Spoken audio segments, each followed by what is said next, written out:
Hi everyone, welcome back. This is my weekly vlog, and I just felt today would be a great day to share about reflections from 2018 and what may be ahead for all of us for 2019. So I'm just going to open up and invite my helping spirits to come a bit closer and really connect in with my higher self. And I invite you to do that as well. There's various ways we can all connect with our higher self. But one of the simplest ways I know is just placing your hand on your heart and just really making that request, perhaps closing your eyes, coming into you. Coming into the heart, taking a nice deep cleansing breath and connecting in with your higher self. And you can even repeat the word connecting, connecting, connecting. Or like in my previous vlog, you can also do the 7-step practice that I shared with everyone.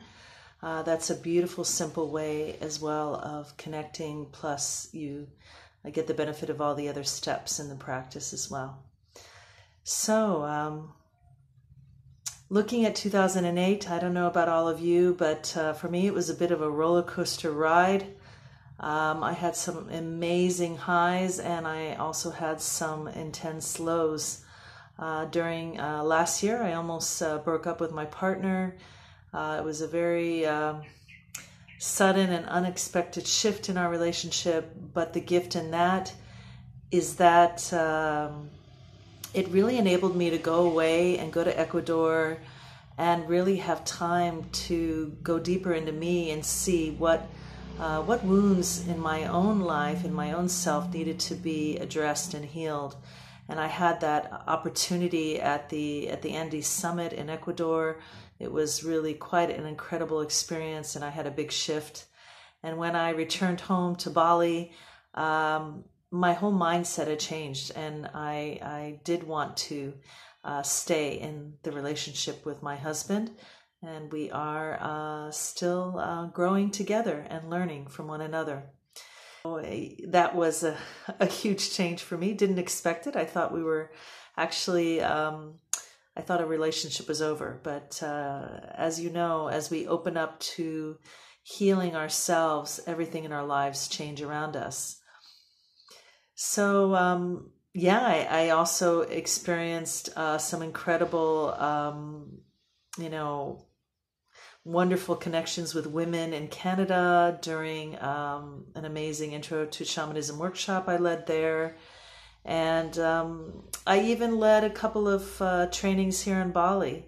So it was a good year and a lot of learning, a lot of personal growth for me. I did trainings in Sydney, a transformational coaching certification, and I also did a business training. And last year was such a huge year for learning for me, and I'm sure many of you out there can relate to all the shifts that occurred in 2018.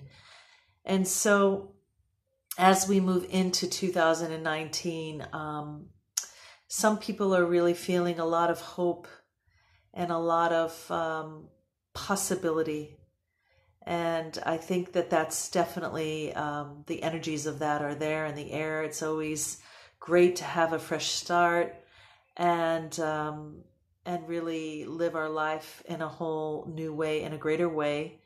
But I also want to address those of you who are feeling maybe not so hopeful, maybe are feeling down, that you're still dwelling on the failures or what you perceive as your failures in 2018 and how your life wasn't exactly what you had hoped it to be. And I just want to say that to all of you that maybe are struggling, and I can empathize with you, because this is part of life. We have these challenges of feeling alone and feeling perhaps unheard or unseen. And just because the new year comes, those feelings don't dissipate necessarily.